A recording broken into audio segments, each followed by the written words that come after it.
Now while Tal and Tyranids seem very different on the surface, they're actually very similar in that they both use mind control. And when they found a broken Tyranid disconnected from the hive mind, they shoved him into a battlesuit and connected him to the greater good. And I decided to do the entire project without any green stuff, which will make me sweat harder than a Slaanesh cultist at a Sisters of Battle meeting, but that's a risk you're willing to take. Now, as with any good omelet, we first have to break a few eggs, followed up by getting rid of the previous pilot who's no longer needed. I started with removing the right arm, however, when I got to the left one, I had the idea of making it into a half prosthetic, to create the idea that the Tyranid arm was grafted onto the battlesuit at the forearm, then sending down that tiny little knob to a nice round surface. This way, I have the option to position the Tyranid forearm at any angle. Now, I was going to use the cutters to go faster, but I saw a reason. Instead, going the route of making a precision cut with the X-Acto knife. Normally, I would have taken my chances with the cutters, but given this was my only piece, I simply couldn't take the risk. I sent it a round notch into the forearm, giving me full range of motion that will be very important when matching the other arm holding the cannon. Similar to my Gene Stealers, I wanted to create the idea that both arms are coming out of the same shoulder socket. This was primarily to avoid the very strange looking appearance that otherwise would have occurred if there was an arm coming out of the side of the battlesuit. I tried sanding down a similar round surface that would match the other arm's shoulder. As the shoulder socket will be holding both arms, I needed to create a very nice indentation. So I first drilled down essentially a guide hold for the X-Acto knife before using it to create a much larger crater. Then using the router tool to essentially make the hole a lot wider. I used a stone polishing head, which would technically be incorrect for the surface, but it grinds away plastic very slowly, avoiding any mistakes of me accidentally chunking away far too much. Even though I had this tool for years, I rarely use it as it generates an absolutely horrendous amount of plastic dust. But in rare situations like this, it's absolutely invaluable to avoid the use of green stuff. While the plastic was still malleable from the Tamiya thin cement, I carefully positioned both of the arms so that they would match the elbow joint as well as the shoulder socket. Then, with a bit of Tamiya thin cement, gluing on the other arm, which created an absolutely perfect connection, and I just now realized I'm putting a pauldron over it. Now, we need to pay a few bills. But first, I need to participate in the tournament arena in Warhammer 40,000 Tacticus, the sponsor of today's video. Now, Tacticus is fast-paced battlefield gameplay, and I'm currently doing the Champions Battlefield Arena. Now, it's definitely my favorite game mode so far, but I also really been enjoying Arena, which is essentially like an offline mode version of it, where you battle against the AI version of your opponent. Now, I got incredibly lucky when I started playing because I got Titus and one for the Adepta Sororitas. And there are over 80 different champions with 18 different factions, and my personal favorite are of course the Black Templars. And the developers are constantly adding new updates, factions, champions. For example, there's currently an event to get the Adeptus Mechanicus champion that looks really cool. And by using the code HelloMar in game, you can get some additional rewards. So make sure to scan the QR code or click the link in the description and try Warhammer 40,000 Tacticus. And back to the battlesuit, where I was attaching the shoulder and realizing that all of the work that I put into creating that perfect connection was essentially made redundant. But hey, at least you and I know that underneath the pauldron, that connection is absolutely pristine. And of course, we had to include the Hive Tyrant special, the Indiana Jones cosplay. And if that wasn't creepy enough, the whip is technically an individual organism with a mind of its own. So it's basically an alien snake that is used as a whip. Now, for a while, I debated whether I should attach it at the shoulder socket or the elbow. Eventually, I decided to go with the shoulder, but unfortunately, it limited the angle at which I could position the whip. But on the bright side, the connection was absolutely pristine, and I once again forgot on putting a pauldron over it. One of my favorite features on the Hive Tyrant is the pincer tail. And even though it's technically not important to include, as it no longer has a weapon profile, I still think it'll perfectly match the model. However, what I thought would be a relatively simple addition ended up being a very challenging task, as this was slightly older Games Workshop plastic and it was incredibly thick. And I thought about not doing it as it would take far too much time. However, I unfortunately dropped the legs and I ended up breaking them, which meant I probably needed at least an hour for the connection to set, so I decided to work on the tail after all. So I once again took out the plastic dust monster machine and began carving out the closest connection I could possibly get, which took an absolutely stupid amount of time to get right. However, by this point, I was so deep into this rabbit hole, I just simply had to get this tail.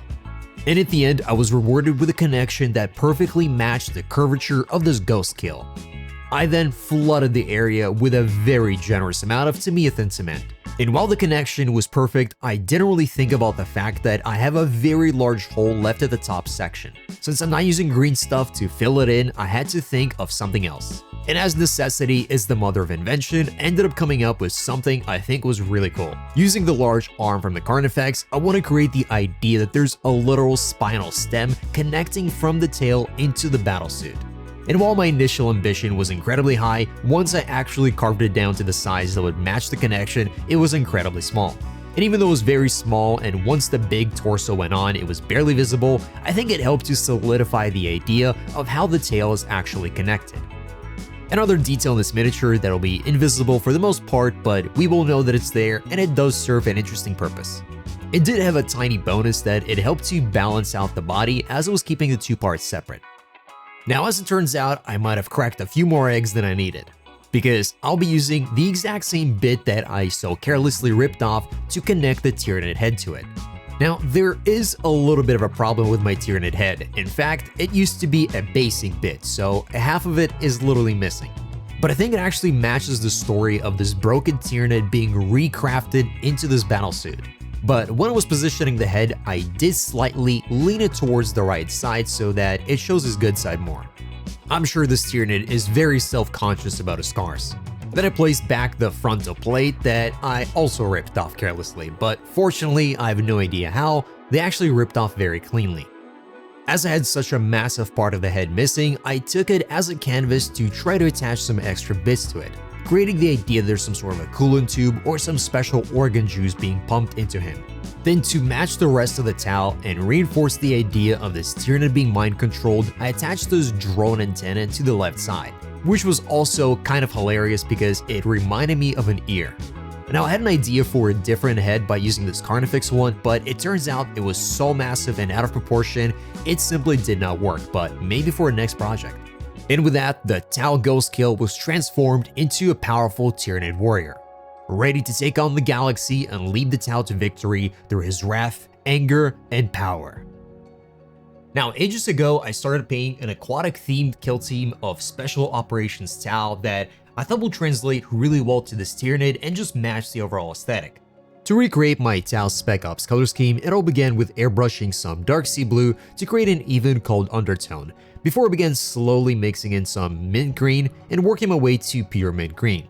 This color always feels quite alien and ghostly, which seems fitting of a Tau Ghost Kill. Painting such a large model with an airbrush is always a breeze. However, it creates quite a perfect gradient of colors, but it didn't feel quite right on the Tyranid. So I used my old friend, the Mighty Sponge, to create a more organic texture that resembles a worn surface that has a ton of micro scratches. Then using a watered down version of the highlight to create some larger and more easily visible scratch marks, before moving on to picking out every other detail in black and creating a clean visual canvas for myself. I wanted there to be distinct difference in color and texture for the Tyranid areas. I picked wine red to contrast against the green blue of the armor and mixed it in with some black, while slowly working my way back to the pure wine red. When applying the color, I tried going for larger and more deliberate strokes to create the idea of creepy rubber-like skin being stretched over the Tyranid. For my highlight, instead of using white and making the red colder, I went with a saturated yellow to bring out even more contrast and match the fiery wrath of this Tyranid monster. I wasn't sure what I wanted to do with his right side of his face, but given Tyranid's powerful healing factor, I used a bit of Bugman Glow mixed in with the wine red to create a heavy scar tissue. For the exposed parts of the Battlesuit exoskeleton, I wanted to keep a near black color, but provide more detail, so I went with rubber black as my highlight, which to me always has a hint of sci-fi to it. I painted the carapace areas in an earthy brown while also painting some details like the teeth and the blue energy sacs for the arms. For the metallic, I considered going with the bronze at first, but it would have been far too distracting, so I went with a more subtle exhaust manifold. Then as a final touch, I used a bit of watered down brown color to essentially create some extra weathering on the model. And so he's reborn. From the verdant mist of the third moon of the Endress homeworld, he's renamed the Crimson Wrath.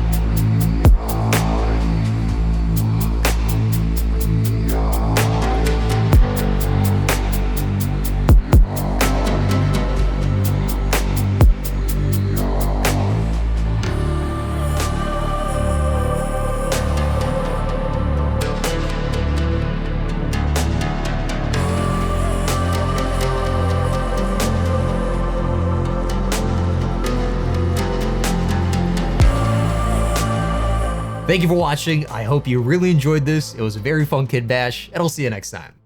And don't forget to download Warhammer 40,000 Tacticus. It's a free game on mobile. Scan the QR code or click in the link in the description below.